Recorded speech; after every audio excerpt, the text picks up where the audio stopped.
विजु जनता दलर मान्यवर सभापति श्री नवीन पट्टनायक निर्देश क्रमे विजु जनता दल नेता श्री कार्तिक पांड्यन महोदय दिल्ली गस्तरे अछंती।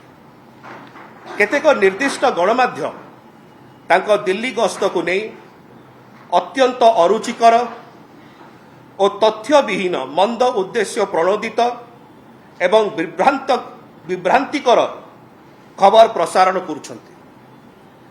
एही अरुचिकर और मंद उद्देश्य प्रणोदित खबर प्रसारण क्षांत रहिबाकू आमे संपृक्त गणमाध्यम को अनुरोध करुछु।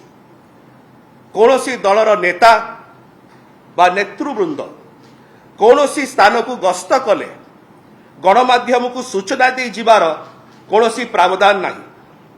तेणु दयाकरी संपृक्त गणमाध्यम एपरी खबर प्रसारण विरत रहतु।